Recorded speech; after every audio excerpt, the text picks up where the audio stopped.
رب العالمين، والصلاة والسلام والتحية والإكرام على النبي الأمي المكي المدني القرشي الهاشمي الأبدي الرسول المسدد والمحمود الأحمد والمصطفى الأمجد بالقاسم محمد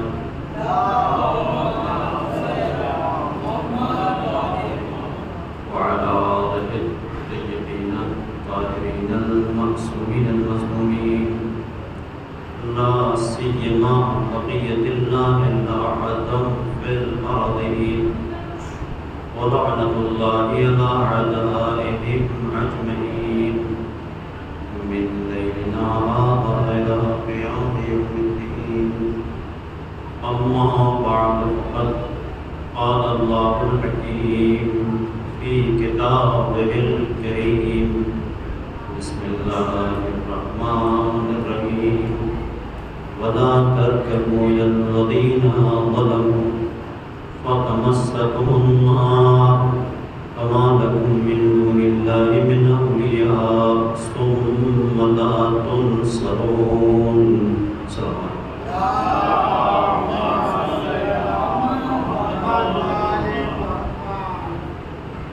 قرآن کریم کی یہ آیت ہے جو ہمیں ظالموں کے ساتھ اٹھنے بیٹھنے، ان کی طرف مائل ہونے، جھکنے، ان پر بھروسہ کرنے سے روک رہی ہے۔ ارشاد ہوتا ہے: وَلَا تَرْكَنُوا إِلَى الَّذِينَ ظَلَمُوا، جن لوگوں نے ظلم کیا ان کی طرف ہرگز جھکاؤ پیدا مت کرنا، اگر ایسا کرو گے فَتَمَسَّكُمُ النَّارُ، آگ تمہارے دامنگیر ہو جائے گی۔ وَمَا لَكُم مِّن دُونِ اللَّهِ مِنْ أَوْلِيَاءَ، اور اللہ کے علاوہ تمہارے لیے کوئی سرپرست نہیں ہے۔ اگر اس نے تمہیں تنہا چھوڑ دیا کہ کوئی تمہارا نہیں ہے، وَمَا لَكُم، کوئی نہیں ہے تمہارا، ثُمَّ لَا تُنصَرُونَ، پھر تمہاری کوئی مدد کرنے والا نہیں۔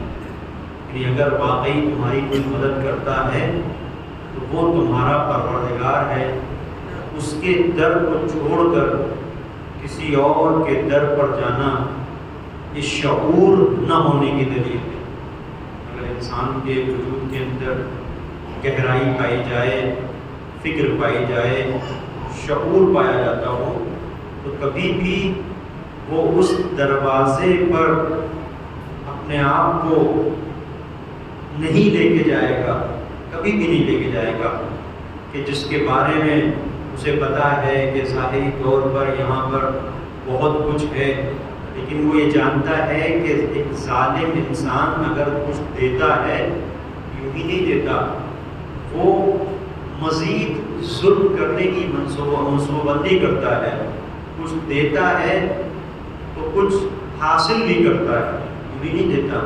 اور ظالم اگر تھوڑا بہت کسی کو کچھ دے دے تو اس کا مطلب یہ نہیں ہے کہ اب وہ بہتر ہو رہا ہے، کیونکہ وہ اس کی نیت ہے، جو اس کے وجود کے اندر شیطان بیٹھا ہوا ہے۔ شیطان نہ بیٹھا ہوتا تو وہ ظلم نہ کرتا، وہ اس کی ہدایت کرتا ہے، وہ اسے بتاتا ہے اب یہ کرو، اب یہ کرو۔ تو جتنی بھی اسکیمیں ہیں، اس طرح کے مسائل ہیں جو سامنے آتے ہیں اور لوگ سمجھتے ہیں کہ ہمارے فائدے کے لیے ہے، در حقیقت استحصال ہوتا ہے، وہ ایک جال بچھایا جاتا ہے۔ اور یہ کربلائی شعور ہے جو ہمیں جال میں پھنسنے نہیں دیتا، اور اسی کی طرف یہ آیت متوجہ کر رہی ہے۔ یعنی کل آپ کی خدمت میں 2-4 مثالوں کے ذریعے سے واضح کیا تھا کہ شعور ولایت یعنی شعور بندگی، شعور ولایت یعنی شعور اطاعت، شعور عبودیت۔ کربلا اور شعور ولایت یعنی کربلا سے اگر ہم وابستہ ہیں تو ہمارے وجود کے اندر اتنا شعور ہونا چاہیے کہ ہم سمجھ سکیں کس کی سرپرستی کو قبول کرنا ہے، کس کی سرپرستی کو قبول نہیں کرنا ہے، کربلا ہمیں بتاتی ہے۔ اور پھر طاغوت کی سرپرستی، یعنی یہ ایک اہم مرحلہ ہے کہ جہاں پر ایک انسان اپنے آپ کو جب کربلائی فضا میں پاتا ہے، اس کے اندر جو سب سے بڑا امتیاز پایا جاتا ہے دوسروں کی بنسبت، یہ کربلائی ہے۔ فلاں جو ہے وہ عام مسلمان ہے، تو دونوں میں کیا فرق ہے؟ عام مسلمان بھی سید الشہداء کو مانتے ہیں، ہم بھی مانتے ہیں، وہ بھی محبت کرتے ہیں، ہم بھی محبت کرتے ہیں، بلکہ مسلمان کیا، ہر ایک انسان جو صاحب ضمیر ہے وہ محبت کرتا ہے۔ یہ بڑی عجیب بات ہے کہ اس پر آپ غور کریں کہ محبت تو جہاں تک محبت کی بات ہے ہم کرتے ہیں، دوسرے بھی کرتے ہیں، اور ہم سے زیادہ بہت سارے ایسے ہیں محبت کرتے ہیں، بہت محبت کرتے ہیں، ہم وہ کام نہیں کر سکتے جو وہ محبت میں کرتے ہیں۔ بہت سارے ایسے لوگ ہیں جو سید الشہداء سے، جو ائمہ طاہرین علیہ السلام سے بہت محبت کرتے ہیں۔ کتنے لوگوں نے کتنی بڑی بڑی خانقاہیں بنوائی ہیں، کتنی بڑی بڑی عمارتیں بنوائی ہیں اہل بیت اطہار علیہ السلام سے محبت کی بنیاد کے اوپر۔ ہندو بھی محبت کرتے ہیں، یہودی بھی محبت کرتے ہیں، عیسائی بھی محبت کرتے ہیں۔ یہ ذات وہ ہے جس سے محبت کرنا، یہ وہ منزل نہیں کہ انسان ان سے محبت کر رہا ہے، یہ اگر کوئی محبت نہ کرے تو اس پر تعجب ہے، کمال ہے۔ جب ایک جگہ خوشبو ہوگی پھول میں تو آپ وہاں ٹھہریں گے، اور کوئی انسان ٹھہرا ہو اس جگہ پر چمن میں جہاں پھول مہک رہے ہیں، اگر تم یہاں کیوں ٹھہرے ہو، پھول ہے، خوشبو ہے، انسان ٹھہرے گا۔ تو یہ ہستیاں وہ ہیں جن کے کردار کی خوشبو لوگوں کو متوجہ کرتی ہے۔ یہ کوئی بڑی بات نہیں ہے۔ مرحلہ وہاں پر ہے کہ وہ انسان کیسا ہے جو محبت نہیں کر رہا ہے، ایک منزل۔ دوسری منزل کہ اگر یہ ساری یہ جو ذوات مقدسہ ہیں ان سے لوگ محبت کرتے ہیں تو یہ ہم اور دوسرے دونوں مشترک ہیں اس بات میں، کوئی محبت کرتے ہیں، کوئی محبت کرتے ہیں، وہ بھی ان کے لیے جان دینے کے لیے آمادہ ہیں، ہم بھی جان دینے کے لیے آمادہ ہیں۔ فرق کہاں پہ ہے؟ یعنی اگر یہ صرف محبت معیار بن جائے کہ ہم محبت کرتے ہیں، تو بہت ساری ایسی جگہیں ہیں کہ جہاں پر ہمارے جو دین کو نہیں مانتے وہ بھی بہت محبت کرتے ہیں، تو ہم اور وہ ایک ہی تو ہو گئے۔ فرق کہاں پہ پیدا ہوتا ہے؟ فرق پیدا ہوتا ہے شعور کے اندر۔ وہ جب محبت کرتے ہیں تو ان کی محبت معجزات اور کرامات کو دیکھ کر ہے، ان کو کچھ حاصل ہوا، ان کی کسی نسل میں کبھی، کتنے ایسے لوگ ہیں آپ دیکھیں ہمارے ہندو بھائیوں میں کہ بھئی کیوں تم ایسا کرتے ہو، تعزیہ اٹھاتے ہو، کیوں تم علم اٹھاتے ہو، کیوں تم ایسا کرتے ہو، جلوس میں آتے ہو، کیوں تم مثلا زلجنا اور یہ ساری چیزیں کیوں؟ تو کہیں گے کہ چونکہ ہمارے کئی نسل پہلے ایسا ہوا تھا کہ ہمارے یہاں مثلا اولاد نہیں ہو رہی تھی، تو ہمارے چوتھی پانچویں پیڑھی میں ایسا ہوا کہ ہمارے پردادا لگڑدا انہوں نے بہت دعا کی اور وہاں سے مثلا جلوس جا رہا تھا، عالم جا رہا تھا، تو انہیں وہ مل گیا۔ اب اگر ہماری محبت بھی ہو جائے کہ ہمارا گھر بن گیا اس لیے محبت، ہمیں جاب مل گئی اس لیے محبت، ہمارا کاروبار پھل پھول گیا اس لیے محبت، تو ہماری محبت میں اور دوسروں کی محبت میں کوئی فرق نہیں رہ جائے گا۔ فرق کہاں پر ہوتا ہے؟ شعور ولایت جو کربلا دیتی ہے۔ جب شعور ولایت حاصل ہوتا ہے تو ہماری محبت اس لیے نہیں ہوتی کہ ہمیں کچھ مل رہا ہے، بلکہ ہماری محبت اس لیے ہوتی ہے کہ ہمارے وجود کے اندر اتنی معرفت پیدا ہو جاتی ہے، ہمارے وجود کے اندر پورے رگ و ریشے میں اس طرح سے توحید کا تصور نافذ ہو جاتا ہے، توحید کا تصور پورے وجود میں ایسے اتر جاتا ہے کہ ہم اس بات پر یقین رکھتے ہیں کہ راستہ وہ ہے کہ اب اس کے لیے ہم کچھ مانگیں گے نہیں، بلکہ خدا جو قربانی چاہے گا ہم دینے کے لیے تیار ہیں۔ یہ شعور ولایت، یہ کربلا ہمیں اس منزل پر لے گیا تھا۔ اور پھر جب ہم سب کچھ دینے کے لیے تیار ہیں تو یہ پہلا مرحلہ ہے کہ ظالم کے خلاف آواز بلند ہو سکتا ہے بہت سارے محبت کرنے والے ہوں اور ان میں سے ایسے ہوں جو بعض ظالمین کے خود ان کا تذکرہ کرتے ہوں، بعض ظالمین خود ان کا تذکرہ کرتے ہوں اور اپنی طرف سے ان کا نام لیتے ہوں، لیکن ظلم بھی کر رہے ہیں۔ ہم میں اور ان میں فرق یہ ہے کہ پہلی منزل ہمارے یہاں جو محبت ہے وہ کچھ لینے کے لیے نہیں ہے، بلکہ ہمارے یہاں جو محبت ہے وہ دینا سکھاتی ہے، یہ دینا سکھاتی ہے۔ اب جب یہ معرفت کے ساتھ محبت ہوتی ہے تو انسان پرچم حضرت ابوالفضل عباس کو پکڑ کے اپنی اولاد نہیں مانگتا کہ ہمیں اولاد مانگے گی تو ملے گی، اس کی سارا اس کا ہم ساری دعا یہ نہیں ہوتی ہے، بلکہ اس سے بڑھ کر ہے کہ اے ابوالفضل عباس اب ہمیں آپ اتنا حوصلہ دیں کہ ہم اپنے بچے کو دین کی راہ میں قربان کر سکیں۔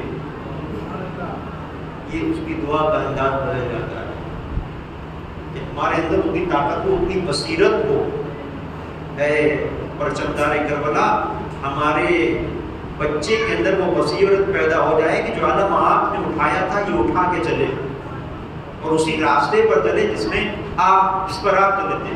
اور وہ کیا تھا؟ وہ توحید کی راہ تھی، ولایت کی راہ تھی۔ یہ شعور ولایت کی کربلا منتقل کرتی ہے۔ کل میں نے آپ کی خدمت میں مختلف مثالوں کے ذریعے سے واضح کیا تھا کہ اگر یہ شعور انسان کے وجود کے اندر نہ ہو، جسے شعور ولایت کہیں یا شعور بندگی کہیں، تو ظاہری چیزوں کو دیکھ کر آپ اندازہ نہیں لگا سکتے ہیں۔ کبھی کبھی ایسا ہوتا ہے کہ انسان اپنے کام کو انجام دے رہا ہے، لیکن وہ جو اس کا کام پرسنلی، جو اس کا انفرادی کام ہے، وہ کام سماج اور معاشرے کے بھی فائدے میں ہے اور خود اس کے لیے بھی ہے۔ اب جب شعور ولایت نہیں ہے تو ہو سکتا ہے کہ انسان عبادتوں کو ایک الگ انداز سے دیکھے، اپنے کام کو ایک الگ انداز سے دیکھے۔ یہ ہمارا بزنس ہے، یہ ہماری جاب ہے، یہ ہمارا کاروبار ہے، اس کا تعلق دنیا سے ہے، اور یہ عبادتیں ہیں۔ یہاں پر مسجد ہے، یہاں پر امام بارگاہ ہے، مسجد میں آئے تو بہت مومن، امام بارگاہ میں آئے تو بہت حسینی، اس کے بعد پھر اپنے کاروبار میں آئے تو جیسا چاہیں کاروبار کرے۔ نہیں، جہاں شعور ولایت ہوتا ہے وہاں فرق نہیں کرتا کہ انسان مسجد میں عبادت کر رہا ہے یا مارکیٹ میں بزنس کر رہا ہے،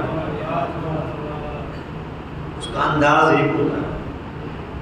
میں آپ کی خدمت میں واقعے کے طریقے سے مثال ہے ان لوگوں کے لیے بھی کہ کبھی کبھی ایسا ہوتا ہے کہ ایک انسان کے پاس بہت سرمایہ ہے، بینک بیلنس بہت زیادہ ہے، اس نے ڈپازٹ کیا بینک میں، منتھلی اس کے پاس ایک اچھا خاصا اماؤنٹ آ رہا ہے، مثلا فرض کریں 3-4 لاکھ روپے اس کے بعد کروڑوں کا اسے سرمایہ بینک میں دیا اور 3-4 لاکھ آ رہے ہیں، یا کہیں پر سرمایہ کاری کی ہے، کہیں پر انویسٹمنٹ کیا ہے، وہ مزے سے اس کی زندگی گزر سکتی ہے۔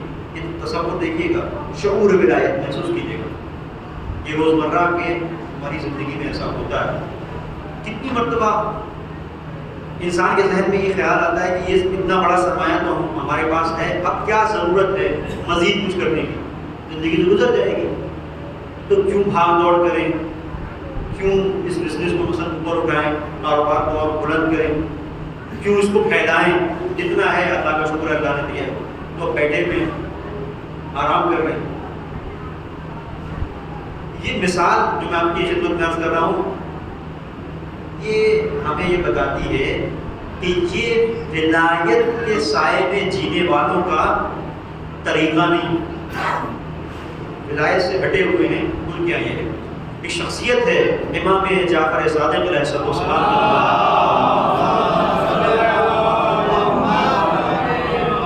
نام ہے عمر بن مسلم یا مسلم بن عمر۔ اتفاق سے یہ وہ شخصیت ہے جو امام کا جانے والا ہے، امام کی خدمت میں گائے بگائے حاضر ہوتا رہتا ہے، امام کی خدمت میں بیٹھتا ہے، زانو ادب طے کرتا ہے، گفتگو ہوتی ہے، اللہ نے اسے نوازا بھی، ایسا بھی بہت اس کے پاس۔ اچانک ایسا ہوا کہ کچھ دنوں سے امام نے دیکھا کہ آ نہیں رہا ہے، پوچھا، سوال کیا کہ بھئی یہ جو آیا کرتا تھا عمر بن مسلم، یہ کہاں گئے؟ کمرہ یہ تو اپنے گھر پہ بیٹھا ہوا ہے۔ کیوں؟ کا سرمایہ بہت تھا، اب اس نے کہا کہ اتنا سرمایہ ہے، پہلے تو بہت کام کیا کرتا تھا، محنت کیا کرتا تھا، محنت جب کرتا تھا، مشقت جب کرتا تھا، اس میں سے وقت نکال کے آتا تھا۔ جب انسان تھوڑا سا کاہل بنتا ہے تو شیطان اسے مکمل کاہل بنا دیتا ہے۔ جب محنت مزدوری کرتا تھا، مشقت کرتا تھا تو آتا تھا، اب گھر میں بیٹھ گیا، کیوں گھر پہ بیٹھا ہوا ہے؟ کہا کہ اس کے ذہن میں ایک سوچ آ گئی ہے. وہ سوچ یہ ہے کہ جب میرے پاس اتنا بڑا سرمایہ ہے اپنے آپ کو کیوں مشقت میں ڈالوں؟ کیوں مثلا اگر دکان ہے تو اس دکان پہ جاؤں, اگر کاروبار ہے تو اس کاروبار کو آگے بڑھاؤں. اتنا ہے میری زندگی گزر جائے گی, گھر میں بیٹھوں, ادھر ادھر بھاگ دوڑ کرنے کی ضرورت کیا ہے؟ اچھا گھر میں بیٹھوں تو اب یہ نہیں ہے کہ گھر میں بیٹھے تو مثلا عبادت نہ کریں, لیکن عبادت کروں گا گھر میں بیٹھ کے, اللہ سے توبہ کروں گا, قرآن پڑھوں گا, تلاوت کروں گا, نماز پڑھوں گا, بلا وجہ میں ادھر ادھر جانے کی ضرورت نہیں, اپنا کام کروں. یہ بہت ایک تصور آ جاتا ہے جب انسان آخر میں جب زندگی کے اس پڑاؤ میں ہوتا ہے کہ جب اس کی آدھی عمر گزر جاتی ہے اور وہ بڑھاپے کی طرح جب مائل ہوتا ہے تو شیطان اسے کہتا ہے کہ اب کی عبادت کا وقت ہے, اب اس میں لگاؤ, ادھر ادھر بھاگ دوڑ کرنے کی ضرورت نہیں, تھک گئے ہو, اب عبادت کرو. ایسا ہوتا ہے. یہ دیکھیے کہ میں شعور ولایت آپ کو درج کر رہا ہوں. اب اس کے ساتھ بھی یہی ہوا, مولا وہ تو بیٹھا ہوا ہے چونکہ اس کے پاس نے کہا اتنا سرمایہ ہے مجھے کچھ کرنے کی ضرورت ہی نہیں. بڑی عجیب بات ہے, آج بھی ایسا ہوتا ہے. بہت سارے ایسے لوگ ہیں, ان سے کہو بھائی کچھ کرتے نہیں, کیا ہے کہ اتنا سرمایہ اللہ نے دیا ہے, اتنی زمینیں ہیں, اتنی جائیداد ہے, اتنی بلڈنگیں ہیں, اتنا کرایہ آ رہا ہے, مزے سے جی رہے ہیں, کیا ضرورت ہے کہیں کچھ کرنے کی, تجارت کرنے کی, کاروبار کرنے کی. مومن جو ہے وہ ہمیشہ اس کی نظر بلند ہوتی ہے, اس کے خواب بڑے ہوتے ہیں, اور اسی لیے ماہرین نفسیات بھی کہتے ہیں کہ وہ انسان زندگی میں کچھ بڑا نہیں کر سکتا جو بڑے خواب نہ دیکھ سکے. لہٰذا خواب اگر چھوٹے ہو گئے تو اس کا مطلب سمجھنا چاہیے کہ انسان چھوٹا ہو گیا, پیچھے جا رہا ہے. تو امام نے اس کو بلا کر اب کیا کہا, یہ شعور ولایت. تو امام نے کہا کہ تم نے یہ سب کیوں چھوڑ دیا؟ تو بولا ضرورت ہی نہیں ہے. کہا نہیں, اپنے کام پر جاؤ, اپنے کاروبار کو دیکھو, اسے اور بڑا بناؤ. اب امام نے جو فرمایا کہا اگر تم اپنے کام پر دھیان نہیں دو گے اور جو کچھ سرمایہ ہے اسے خرچ کرتے رہو گے تو پروردگار برکت کو تمہارے کاروبار سے اٹھا دے گا, برکت اٹھ جائے گی, عقل کم ہو جائے گی. اب یہ دیکھیں, اس کو آپ اپنی زندگی میں اپلائی کر کے دیکھ سکتے ہیں کہ جہاں پر مسلسل انسان کاوش کر رہا ہے, محنت کر رہا ہے, آگے بڑھ رہا ہے, ہو سکتا ہے وہ بہت پیسہ رکھتا ہو, بہت سرمایہ رکھتا ہو, اس کے بعد بھی اگر کوشش کر رہا ہے تو اس کی عقل بھی کام کر رہی ہوگی اور پروردگار برکت بھی دے گا.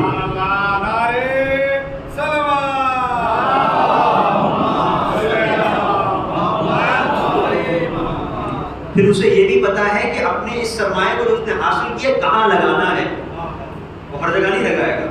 اور یہ اس کے پاس عقل نہیں ہوگی, شعور نہیں ہوگی, تو کہیں پر بھی یہ خرچ کر دے گا, کہیں پر بھی لگا دے گا. یہ بہت اہم ہے, یہ شعور. جب بات سرمایہ کی آ گئی تو ایک مثال دے کے میں بات کو اور واضح کروا سکوں. یہ کبھی کبھی غلط تصور ہمارے یہاں عام طور پر ہے, میرا رائج ہے, اور وہ یہ کہ جب صدقے کی بات آتی ہے, مثلا صدقہ, تو صدقہ کیا ہے, 50 روپے ہم نے کسی کو دے دیے, تو 100 روپے دے دیے, صدقہ کسی کو صدقہ سمجھتے ہیں. بزرگ شخصیت ہے ابن فہد ہلی, انہوں نے صدقے کی 5 قسمیں بیان کی. صدقہ یہ ایک صدقہ ہے جو مالی صدقہ ہے, صدقہ صرف مال کا نہیں ہوتا ہے. وہ بیان کرتے ہیں صدقہ منصب کا بھی ہوتا ہے, عہدے کا بھی ہوتا ہے, انسان کی آبرو کا بھی صدقہ ہوتا ہے, انسان کے علم کا صدقہ ہوتا ہے, انسان کی فکر و شعور کا صدقہ ہوتا ہے, عقل کا صدقہ ہوتا ہے, انسان کی زبان کا صدقہ ہوتا ہے. 5 قسمیں انہوں نے بیان کی. یہ کون سے صدقات ہیں؟ ہم نے تو صرف مال کا صدقہ سنا. ہاں, مال کا صدقہ سماج و معاشرے میں رائج ہے, یہ آسان ہے, جلدی سے دے دیا, کچھ کرنا نہیں ہے, کچھ سوچنا نہیں ہے. عقل و شعور کا صدقہ, اس کا مطلب سوچنا پڑے گا, فکر کرنا پڑے گی. یہ صدقہ زیادہ اہمیت کا حامل ہے. مال آپ نے دے دیا, 150 روپے, کوئی بڑی بات نہیں, انسان نے دے دیا.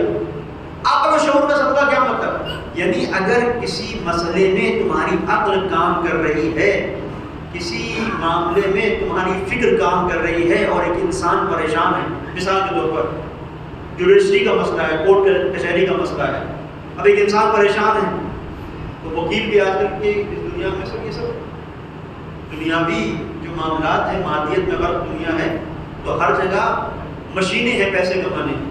جتنے بھی پروفیشن ہیں یہ سب مشینیں ہیں پیسے, یہ سب پیسہ کمانے کی. تو انسان نہیں رہ گیا ہے، مشینوں کی گرفت میں ہے، اس کا مزاج بھی ویسا ہی ہو گیا ہے. تو بہت سارے ایسے وکیل ہیں جو کیس کو خراب کر دیتے ہیں. آپ کو پتہ ہے کہ ایک ایسا انسان ہے جو منصف ہے، اس کے مسئلے کو حل کر دے گا.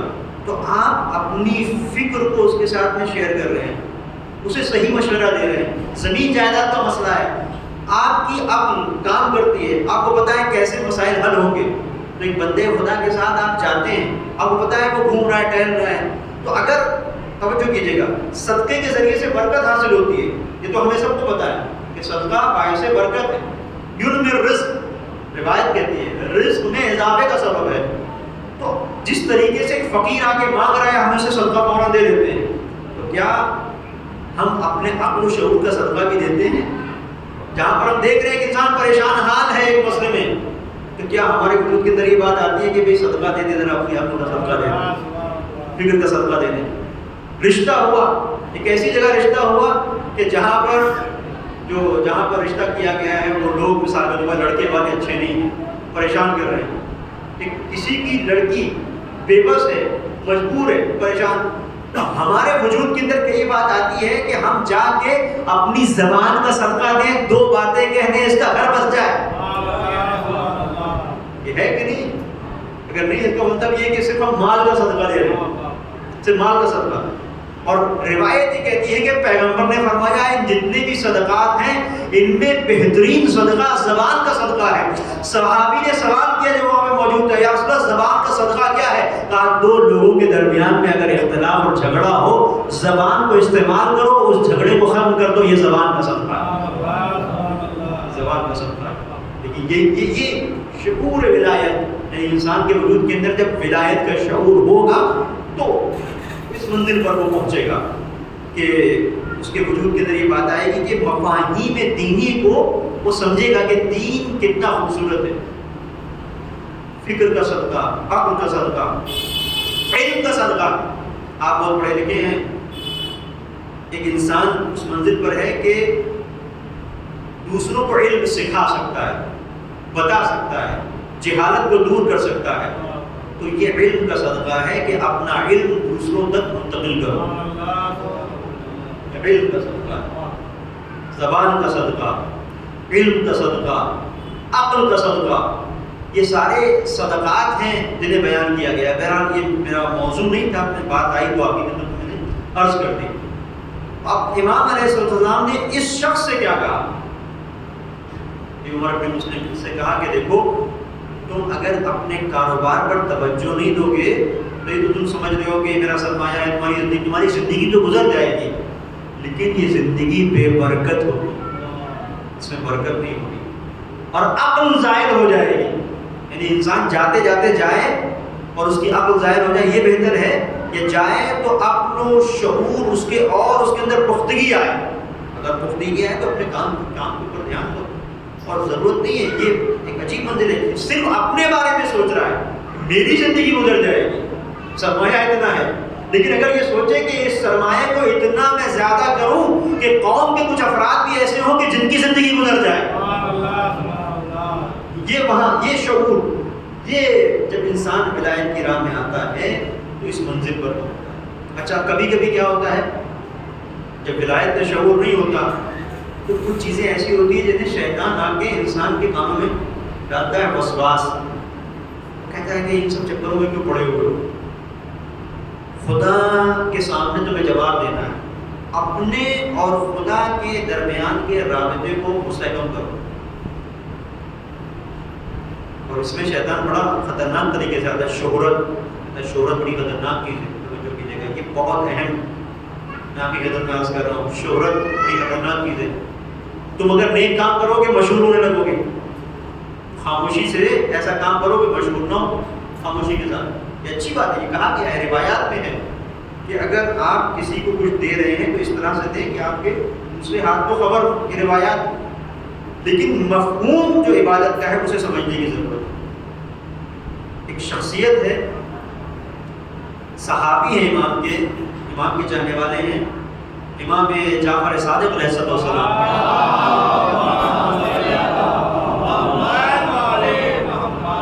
نام ہے عمار بن اسحاق. بہت خوبصورت روایت ہے. بڑے مسئلے کو اس نے حل کیا. عمار بن یاسر ان کے پاس بھی بڑا سرمایہ ہے، اللہ نے نوازا ہے، لوگوں کی مدد کرتے ہیں، مشکلات کو آسان کرتے ہیں، لوگوں کا تاتا بنا رہتا ہے. ایک زمانے میں مولا کو پتہ چلا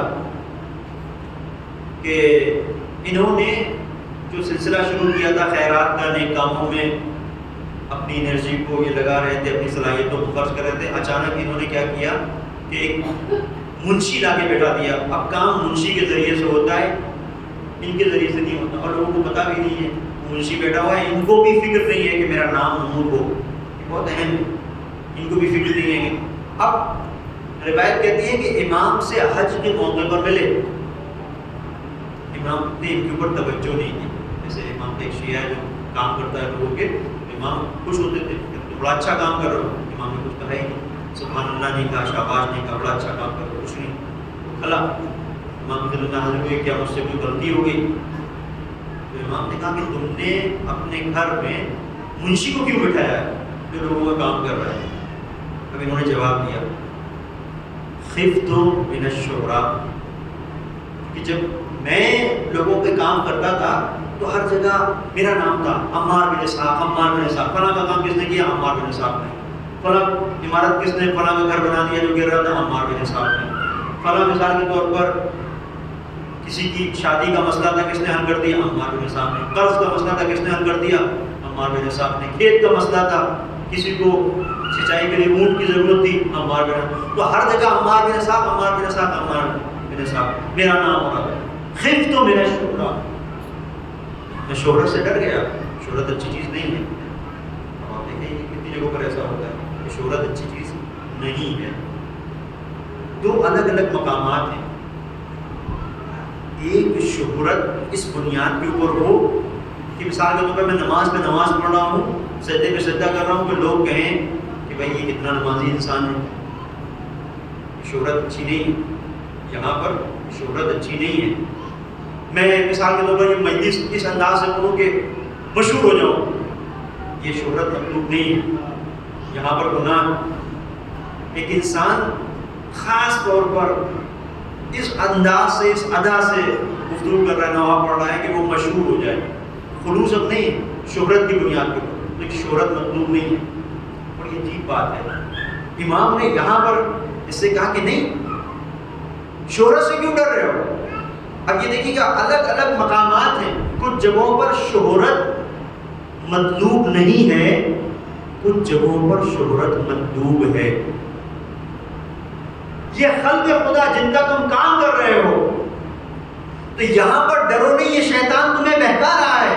یہاں پر اگر تم مشہور ہو جاؤ گے کہ ایک شخص ہے عمار بن اسحاق جو لوگوں کے کام آتا ہے، تو یہ شہرت ہمارے لیے بہتر ہے. اس لیے کہ جب کوئی کہے گا یہ کون ہے تو جواب دیا جائے گا جعفری ہے.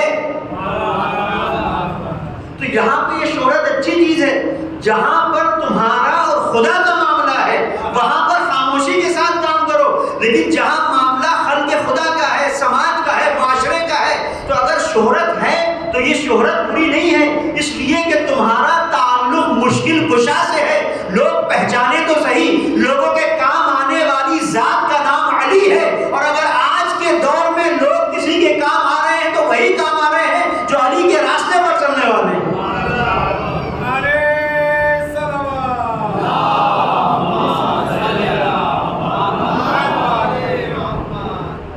کتنے کو بھی ایسا تو نہیں ہمیں شہرت نہیں چاہیے. کام انسان کر رہا ہے، اچھا مشہور ہوگا تبھی تو. جب تک آج کی دنیا میں اعتبار کیسے حاصل ہوگا؟ جب معلوم ہو 1000 لوگ مل کے کہ ہاں یہ صاحب کام کرتے ہیں لوگوں کا، میڈیکل کا مسئلہ ہو، ایجوکیشن کا مسئلہ ہو، امام بارگاہ کا مسئلہ ہو، مسجد کا مسئلہ ہو، قرض کا مسئلہ ہو، یہ انسان، یہ شہرت اس اعتبار سے اچھی چیز ہے کہ اس کی بنیاد کے اوپر اور دوسرے لوگ جو مستحقین تک نہیں پہنچ سکتے ایک انسان کی شہرت کی بنیاد کے اوپر اس تک پہنچتے ہیں. تو خراب چیز نہیں ہے، تو اچھی چیز ہے. انسان کے دل میں یہ نہ ہو، اور جو کہ خفت من الشہرا، یہ شہرت دل میں یہ نہ ہو، تمہارے دل کے اندر یہ نہ ہے کہ میں یہ کام کر رہا ہوں شہرت کے لیے. نہیں، تم یہ سوچو کہ یہ میں کام کر رہا ہوں، اس شہرت سے ڈرو نہیں. تمہارے دل میں ہو یہ کام تم خدا کے لیے کر رہے ہو. خدا کے لیے جب انسان کام کر رہا ہے اسے پتا ہے کہ انسان کس لیے کر رہا ہے. تمہارا اپنا معاملہ خدا کے ساتھ صاف ہونا چاہیے. دیکھیں کبھی کبھی ساری چیزیں نیت کے اوپر جاتی ہیں. بہت سارے ایسے مسائل جو شعور ولایت کا بڑا اہم ہے. نیت کے اوپر کتنے ایسے زندگی میں مراحل آتے ہیں جہاں پہ ہم کر کچھ رہے ہوتے ہیں, نیت کچھ اور ہوتی ہے.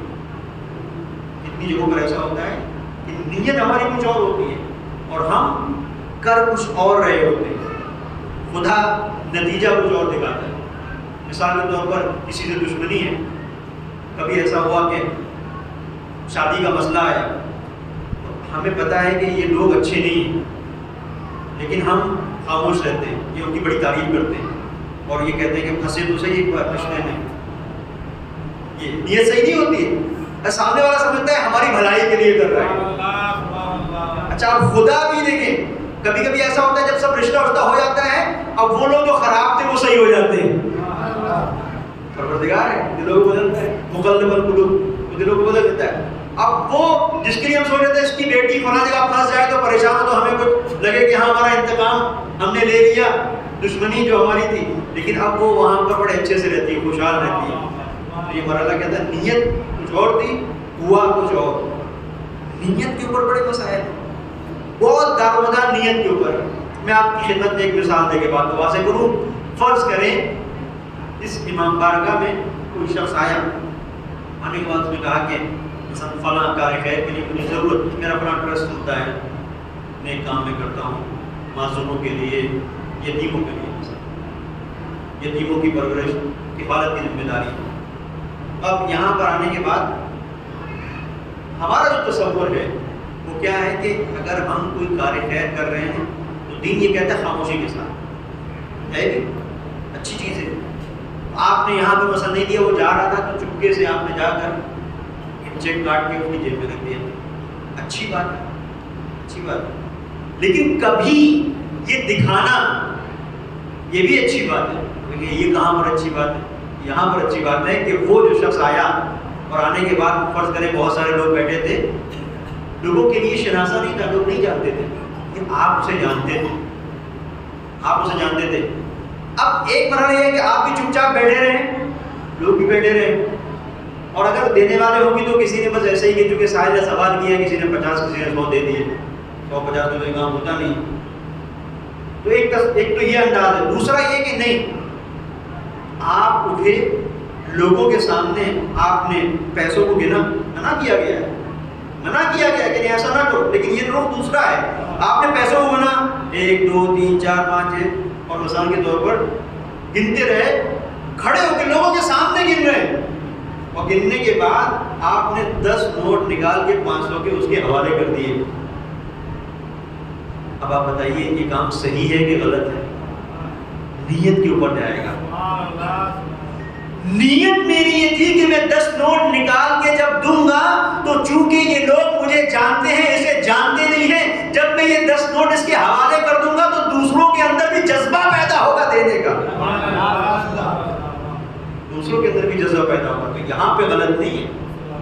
یہاں انسان کی نیت اپنے رابطے کو وہ خدا کے ساتھ صحیح رکھے, اس کا رابطہ خدا کے ساتھ جیسا ہے. تو یہ جتنے بھی مسائل ہیں اس پر بہت توجہ کی ضرورت ہے کہ زندگی کے تعلق جتنی بھی اس طرح کی چیزیں ہیں جن کا تعلق اطاعت سے ہے, بندگی سے ہے, شعور ولایت انسان کے وجود کے اندر ہے, تو مسائل کو سمجھتا ہے, کیونکہ اپنے امام کو دیکھ رہا ہے, اس کا امام کس طرف جا رہا ہے. اور کتنی ایسی جگہیں ہیں کہ جہاں پر ہم مسلسل گناہ میں ملوث ہیں لیکن شعور ولایت نہیں ہے, سمجھتے ہی نہیں. میں ایک مثال آپ کی خدمت میں عرض کروں, ایک صلوات پڑھیں محمد اور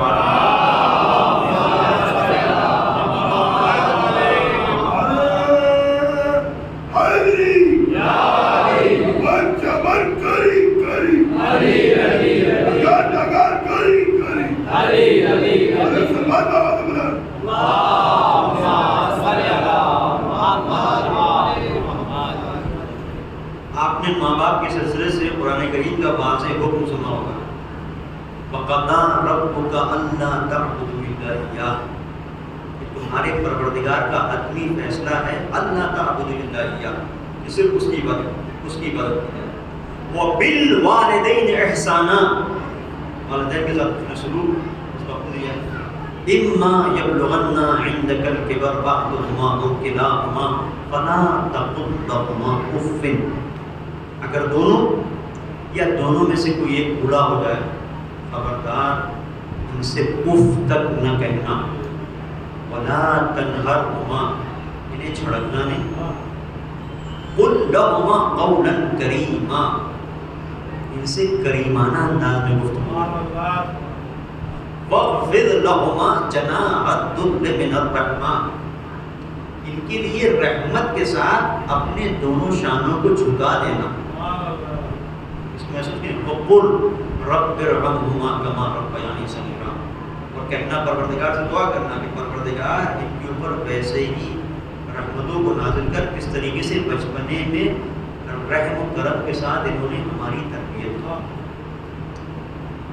میں جو بات کہنے جا رہا ہوں اس سے محسوس کیجیے گا کہ کتنی ایسی جگہ ہیں کہ جہاں پر شعور نہیں ہوتا، گناہ پہ گناہ انسان کرتا ہے اور متوجہ نہیں ہوتا. مثلا ان میں سے یہ ایک مقام فلا تقل لهما اف، خبردار اپنے ماں باپ سے اف تک نہ کہنا. یہ اف کیا ہے؟ راغب اصفہانی ایک لغت شناس ہیں، ان کی کتاب ہے مفردات راغب، اس کے اندر قرآن کریم کے خاص طور پہ الفاظ کے معنی کو بیان کیا.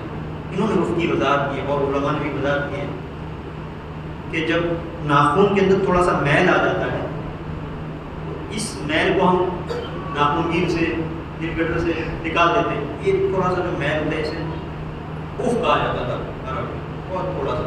اس کی کیا حیثیت ہے؟ کوئی حیثیت نہیں، چھوٹا سا میل. لیکن قرآن کیا کہہ رہا ہے؟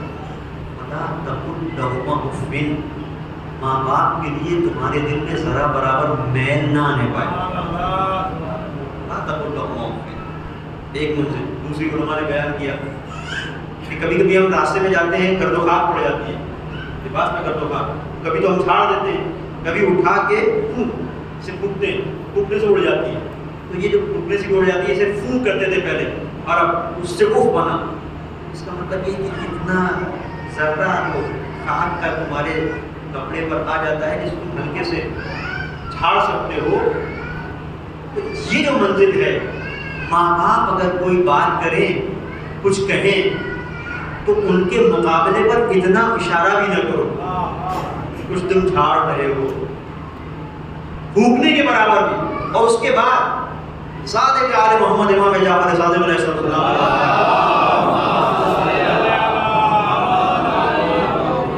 لو علم اللہ تعالی کلمہ احول من اف لنہا عنہ، اگر اف سے کم ترین بھی کوئی چیز ہوتی تو ماں باپ کے سامنے پروردگار اس سے بھی روک دیتا. یہ کربلائی شعور ہے نا، اس چیز کو آپ سمجھیں گے، توجہ کیجیے گا. بہت اہم مرحلہ ہے. حاصل مجلس گفتگو کر رہا ہوں یہاں پر، اگر میری بات منتقل ہو جائے. ہم میں سے بہت سارے لوگ کہتے ہیں کہ مثلا جو نوجوان ہیں ہم تو کبھی اپنے ماں باپ کے سامنے اف تک نہیں کرتے. اف تک نہیں کرتے مطلب کیا ہے؟ اف کا مطلب فو کرنا، اف کہنا تھوڑی نہیں ہے کلمے، کسی کلمے کے ذریعے سے، کسی لفظ کے ذریعے سے، کسی جملے کے ذریعے سے. یا ہاتھ جھاڑنا، میں نے کہا ہم تو کبھی ایسا نہیں کرتے. زندگی میں کتنی جگہوں پر ہم اف کرتے ہیں ہمیں پتہ نہیں. توجہ کیجیے گا، ہم اپنے گیم میں مشغول ہیں، وہ بھی ایسا گیم جس نے ہم سب کو اسیر کر رکھا ہے، پب جی، کہ جس کو دیکھ کر ملائی بھی کہتے ہوں گے بس جی اب تو ختم کرو. اس میں گرفتار، اس میں مشغول ہے. اچھا موبائل پہ ہے، یہ موبائل پہ جو گیم چل رہا ہے اور ہم آگے بڑھتے جا رہے ہیں کہ اس نے دوسرے تیزی کے ساتھ، اور ہمارے وجود کے اندر ایک جذبہ ہے کہ اب ہم کلیئر کر لیں گے. اسی وقت والدہ کی کال آئی، کال کو ہم نے دیکھا، کال ریسیو کرتے ہیں تو گیم رہ جاتا ہے، اور اگر گیم کھیلتے ہیں تو کال جا رہی ہے. اب یہاں پر مرحلہ ہے، دیکھیے اف کرتے ہیں کہ نہیں. جیسے ہی والدہ کی کال کو، اپنی ماں کی کال کو ریجیکٹ کیا، آپ نے اف کہا. آپ نے اف کہا. مثال کے طور پر ایک انسان گیم میں، دوسرے گیم میں کسی مشغول ہے، باپ پکار رہا ہے، ہم کہتے ہیں کیا ایسے ٹائم پر؟ اچھا کبھی کبھی ایسا ہوتا ہے کہ ماں اپنی محبت میں جو اس کی محبت کا تقاضا ہے اس کے مطابق اپنے بچے کے لیے پریشان ہے، اور وہ کہتا ہے کہ یہ کیسے وقت میں آ گئی، یہ کون سا وقت ہے، یہ کون سا مثال کے طور پر کھانے کا وقت ہے، یہ کون سا وقت ہے پوچھنے کا، یہ کون سا وقت ہے کال کرنے کا۔ ایک انسان بہت بڑا آفیسر ہو گیا، میٹنگ ہو رہی ہے، اس میٹنگ میں بہت سارے لوگ اس کے سامنے، بڑے بڑے امیر لوگ اس کے آفیسر بیٹھے ہوئے ہیں، باپ نے فون کر دیا تو ایک مرتبہ تو یہ ہے کہ میسج کر دے کہ بابا اس وقت میری میٹنگ چل رہی ہے، ایک مرحلہ یہ ہے کہ غصے میں آپ کو پتہ نہیں کس وقت آپ کبھی بھی کال کر دیتے ہیں، یہ اوف ہے۔ انسان کھیل رہا ہے، کرکٹ کا میچ مثال کے طور پہ کھیل رہا ہے، باپ آ گیا اور آنے کے بعد کہا چلو بیٹا چلو، بیٹ کو زور سے آپ نے زمین پہ مارا، یہ اوف ہے، یہ اوف ہے۔ یہ کتنی ایسی جگہ ہیں کہ جہاں پر ہم اوف کرتے ہیں، متوجہ نہیں ہوتے۔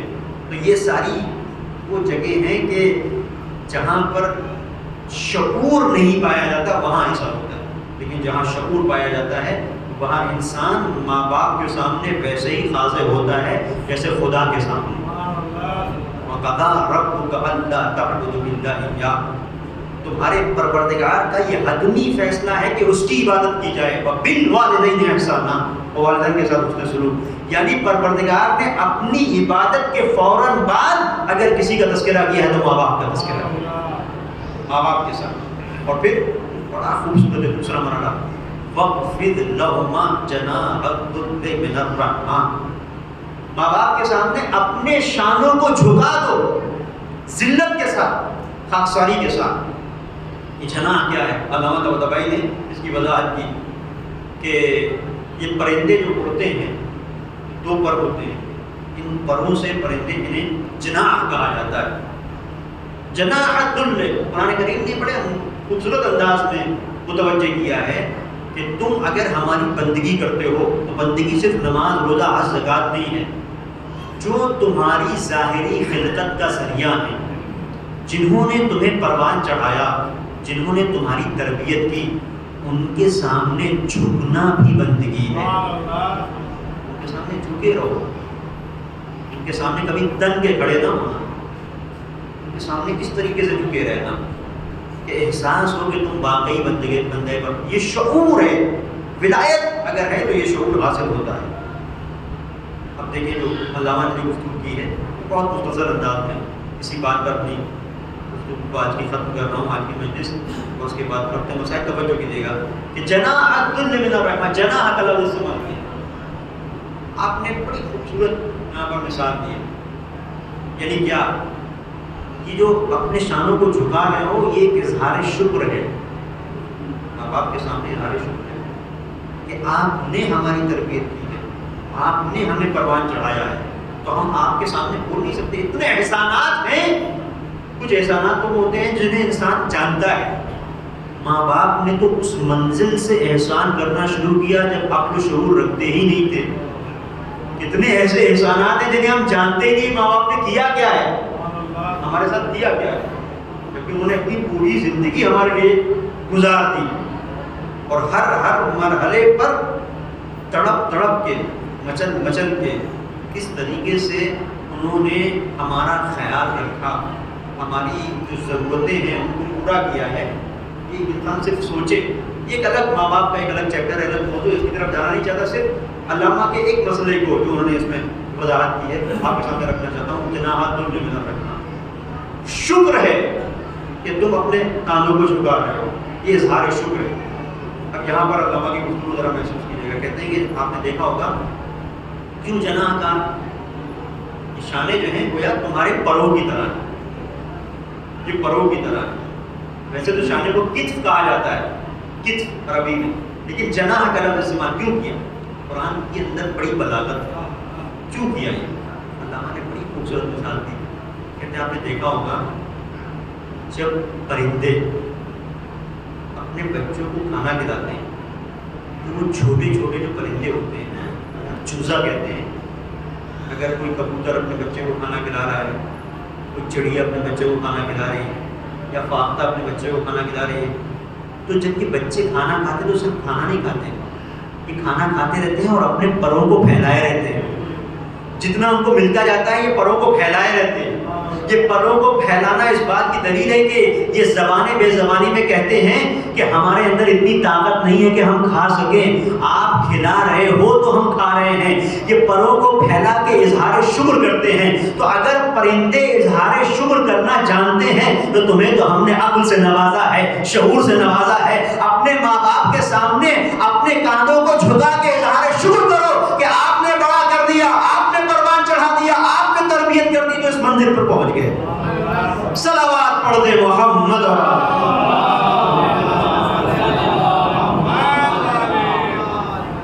اظہار شکر ہے, اور جتنا تم اظہار شکر کرو گے اتنا تمہیں نوازیں گے. یہ جو کربلا ہے یہ ہمیں شعور دیتی ہے, فکر دیتی ہے. یہ دیکھیں ذکر کربلا کے ذریعے سے کتنے مفاہیم آپ کے سامنے واضح ہوتے ہیں اسی منبر کے ذریعے سے. میں نے کل آپ کو عرض کیا تھا کہ ہمارے یہاں کتاب خوانی کا رواج نہیں. اب یہ دیکھیں کہ ولایت کے دامن کو اگر ہم نے تھاما ہوا ہے تو کس طریقے سے یہ ولایت ہمیں شعور کی انگلیاں تھام کے آگے بڑھنا سکھاتی ہے, کس طریقے سے. بس انشاءاللہ باقی کی گفتگو کل.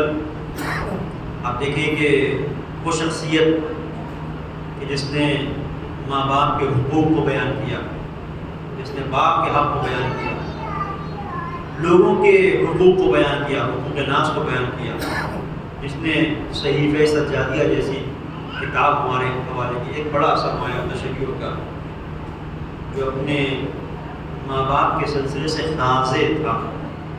اس شخصیت کو آپ کربلا میں دیکھیں جسے سید الساجدین کہا جاتا ہے, جسے امام زین العابدین کہا جاتا ہے. ایام ازاں اپنی اختتام کی منزلوں کو طے کر رہے ہیں. چند دن ہمارے سامنے بچے ہیں, لیکن آپ امام کو دیکھیں اور امام کی سیرت کو دیکھیں کہ امام نے مسلسل 25 سال تک گریہ کیا, مسلسل گریہ کیا. اور کس طرح سے گریہ کیا, اتنا ذہن و دل و دماغ متاثر تھا کربلا سے کہ سامنے کھانا آیا تو رو دیے, پانی آیا تو رو دیے. بعض علماء نے لکھا کہ اگر کسی ننھے بچے کو کسی خاتون کی آغوش میں دیکھتے تھے تو گریہ فرماتے تھے, اصغر یاد آ جاتا تھا. علماء بیان کرتے ہیں جناب مختار نے جب انتقامی کارروائی شروع کی ہے اور جب روز پتہ چلتا تھا کہ قاتل ابوالفضل عباس مثلا پکڑا گیا, علی اکبر کا قاتل پکڑا گیا, پوری پکڑا گیا, شمر, تو امام کی جانب سے بس یہی ہوتا تھا کہ میرے ننھے بھیا علی اصغر کا قاتل پکڑا گیا کہ نہیں. یعنی اتنا زیادہ. میں نے دیکھا ایک عالم دین نے نقل کیا کہ اگر کسی باغ میں کھلے ہوئے پھول کو دیکھتے تھے تو اپنے بھیا اصغر کو یاد کرتے تھے کہ بن کھلے یہ کلی مرجھا گئی کربلا میں. یہ اتنا وجود کے اندر کربلا تھی اور اتنا بڑا غم تھا کہ علماء نے اس بات کو نقل کیا کہ ایک شخصیت ہے جو امام کے جاننے والے ہیں, گزر رہے تھے ظاہراً نام تاریخ میں منہاج ہے, ایک مقام سے گزر رہے تھے, دیکھا کہ پانی آتا ہے پرنالے سے اور رک جاتا ہے, پھر آتا ہے پھر رک جاتا ہے. تلاش کیا معلوم کیا کس کا گھر ہے, کہا سید الساجدین کا گھر ہے. امام کے گھر میں داخل ہوئے, دیکھا امام چھت پر بیٹھے ہوئے وضو کر رہے ہیں. وضو کے لیے پانی کو لیتے ہیں لیکن پانی میں تصویر آ جاتی ہے کربلا کی. اب مجھے نہیں پتا کہ کیا کیفیت ہے, اتنا گریہ کرتے ہیں کہ پانی مذاب ہو جاتا ہے, پانی کو پھینک دیتے ہیں, اس کے بعد پھر پانی دیتے ہیں, پھر گریہ فرماتے ہیں. آگے بڑھے منہال مولا کتنا روئیے گا, بس گریے کا انصاف نہیں کیا. یہ بتاؤ یعقوب کے کتنے بیٹے تھے, کا 12 بیٹے تھے, کہ یعقوب کا کتنا غم تھا. ایک بیٹا یعقوب سے جدا ہوا, کہاں ایک بیٹا یعقوب سے جدا ہوا, کتنا روئے, کہ اتنا روئے کہ آنکھیں سفید ہو گئی. کہا ایک بیٹا جدا ہوا تھا, علم نبوت سے یعقوب جانتے تھے کہ بیٹا صحیح و سالم ہے, لیکن فراق میں اتنا روئے کہ آنکھیں سفید ہو گئیں. ارے جس کے 18 یوسف اس کی نظروں کے سامنے خاک و خون میں غلطہ کر دیے گئے ہوں, کیا وہ نہ روئے گا؟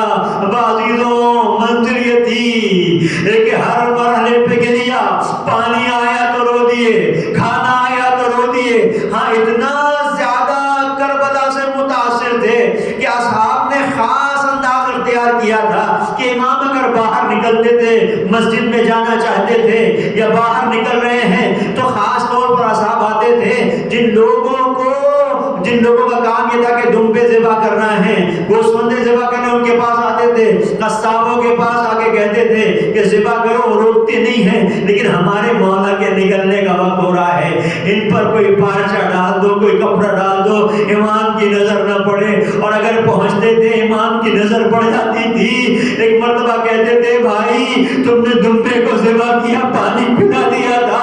کہنے والا کہتا ارے آپ کے جد کی شریعت کو مانتے ہیں، اس کی پیروی کرتے ہیں، اپنے دمبوں کو پیاسا ذبح نہیں کرتے، تڑپ کے کہتے ہائے میرا بابا، ارے پیاسا شہید کر دیا گیا۔ عزیزو، اس امام کی سب سے بڑی مشکل یہ نہیں تھی کہ مولا کو پیاسا ذبح کیا گیا، ہاں یاد ضرور کرتے تھے اپنے بابا کی پیاس، بھوک کو ضرور یاد کرتے تھے، لیکن پوچھنے والے نے جب پوچھا ہے مولا سب سے زیادہ مصیبتیں کہاں پڑی، سر کو جھکا کے کہا الشام الشام الشام۔ ارے کسی نے جب سوال کیا مولا شام میں کیسی مصیبتیں پڑی، تو مولا نے 7 مصیبتوں کو گنایا ہے منذر کے سامنے، منذر بن نعمان کے سامنے۔ میں 2-3 مصیبتوں کو رکھ رہا ہوں عزیزو، زحمت تو ختم کر دیا۔ منذر نے جب سوال کیا ایک مرتبہ آواز دی منذر، ارے شام میں ہمارے لیے یہ مصیبت کی گھڑی تھی کہ اہل حرم میرے ناتے، ارے سربراہان حرم کو شام کے بازاروں سے گزارا جا رہا تھا، اور مشکل یہ تھی کہ سب کے سامنے نوکے نیزہ پہ سر تھے، زینب ام کلثوم کے سامنے حسین کا سر تھا، ارے کہیں رباب کے سامنے ارے ننھے علی اصغر کا سر تھا، کہیں قاسم کا سر تھا، ارے ان لوگوں نے عباس کے سر کو ارے گھوڑے کی گردن میں باندھ دیا تھا، گھوڑا چلتا تھا، ارے سر گھوڑوں کے پیروں سے لگتا تھا۔ عزیزوں کبھی کبھی ارے یہ لوگ کیا کرتے تھے، نیزوں کو چھپاتے تھے، کہتے ہیں ہمارا محاصرہ کر لیا تھا، تلواروں کو لے کے نیزوں کو لے کے اسیروں کو چھپاتے ہوئے چلتے تھے، ہمیں ایسی جگہ رکھا تھا جہاں دن کی دھوپ پڑتی تھی، رات کی اوس پڑتی تھی، اور ایک منزل پر امام نے بیان کیا ایک مقام ہوتا ہمیں وہاں لے کے چلو جہاں ترک و دیون کے غلاموں کی طرح سے جب ہمیں گزارا جا رہا تھا تو ندا دی جا رہی تھی کہ یہی وہ لوگ ہیں جن کے ماں باپ دادا نے تمہارے باپ دادا کو قتل کیا ہے، اگر انتقام لینا چاہتے ہو تو انتقام لو۔